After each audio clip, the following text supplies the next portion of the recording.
They tell me that I'm never. Halo semua, salam sejahtera Malaysia. Selamat datang ke channel Felix Lifestyle. Terima kasih karena terus setia dan bersama di dalam channel ini. Baru-baru ini kita dikejutkan dengan satu isu yang melibatkan bekas Perdana Menteri, ucapan bekas Perdana Menteri yaitu Mahyadin, yang akhirnya membawa kepada beliau didakwa di Mahkamah Session Gua Musang. Berkaitan dengan ini, sudah pasti isu 3R ini menjadi satu perkara yang amat sensitif dan tidak boleh dinormalisasikan oleh rakyat Malaysia. Hakikatnya bekas Perdana Menteri ataupun seorang ahli politik, pemimpin yang terkenal pun, kalau terlibat dengan isu 3R, perlu dikenakan satu tindakan yang sewajarnya.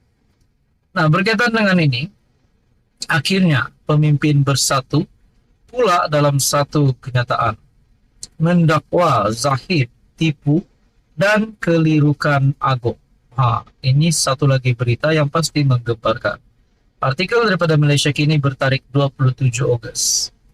Ketua Penerangan Bersatu Wilayah Persekutuan, Tun Faisal Ismail Aziz, hari ini tampil mendakwa susulan pendedahan Muhyiddin Yassin yang dia telah mendapat 115 akuan berkanun ataupun SD yang menyokongnya sebagai Perdana Menteri. Maka kerajaan diandaikan tidak mempunyai majoriti yang diperlukan ketika mengangkat sumpah.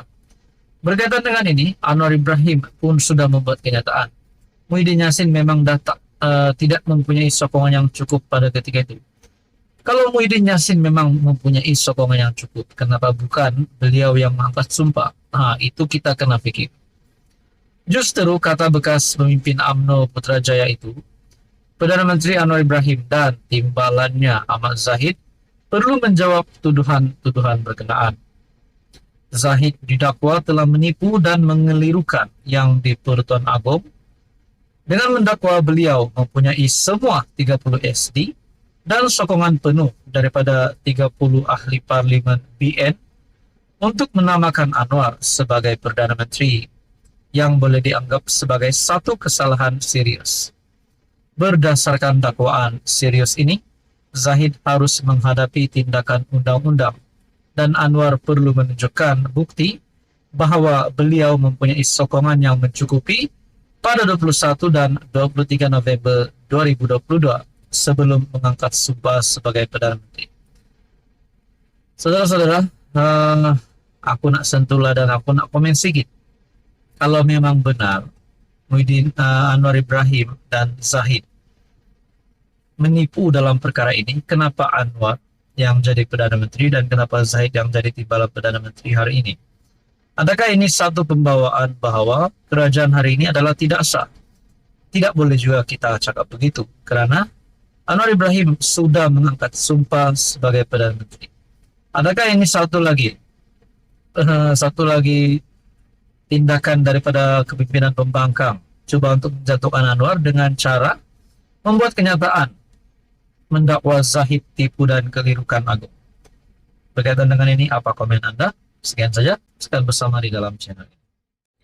Halo semua, salam sejahtera Malaysia.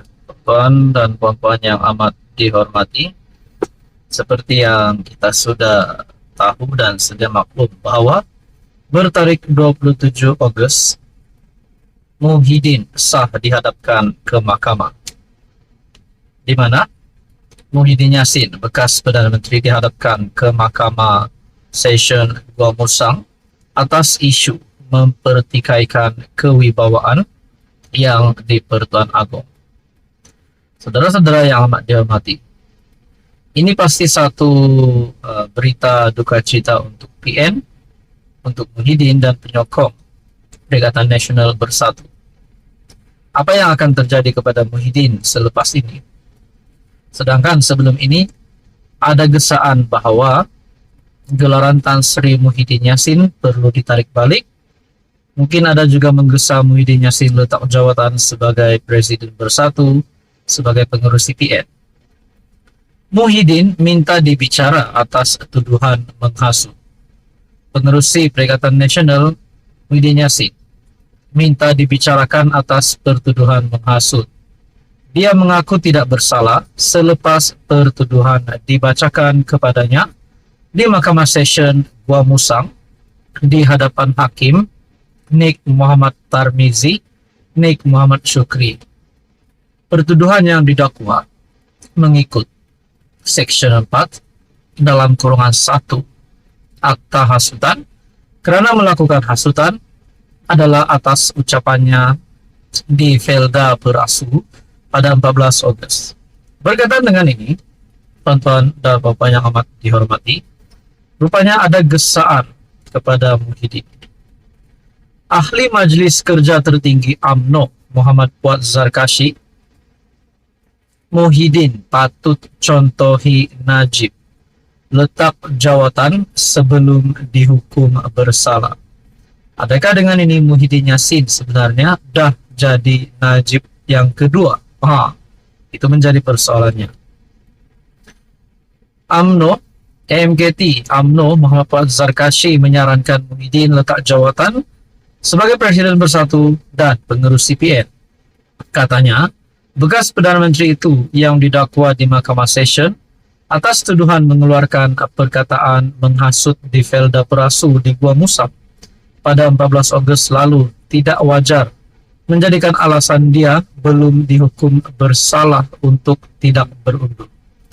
Tidak payahlah guna alasan bahawa dia belum dihukum bersalah. Ini berkaitan integriti. Dia didakwa rasuah kerana isu jana wibawa. Hari ini pula dia didakwa kerana isu 3R, Raja, Agama dan Kaum. Menantunya belum menyerah diri dan bersatu kala teruk di Nenggiri, katanya dalam satu hantaran.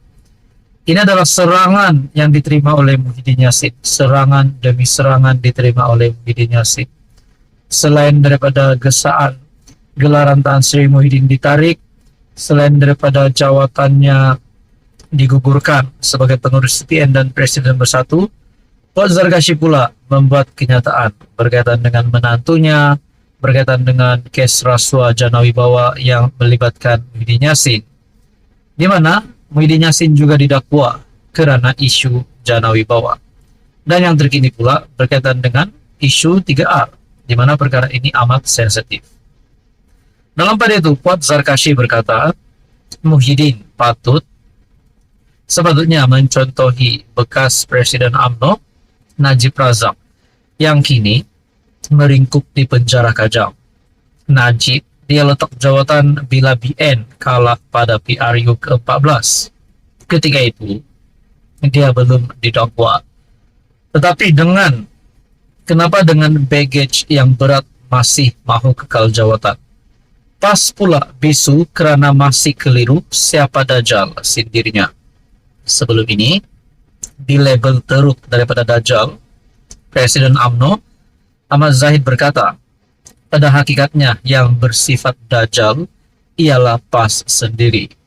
Presiden PAS Abdul Hadi Awang menyifatkan UMNO sebuah parti rosak dan meneruskan agenda kebendaan bagi menegakkan kerajaan. Saudara-saudara, adakah dengan ini adalah satu kehancuran kepada PN, kepada Bersatu dan PAS? Saudara-saudara, berkaitan dengan ini, apa komen Anda?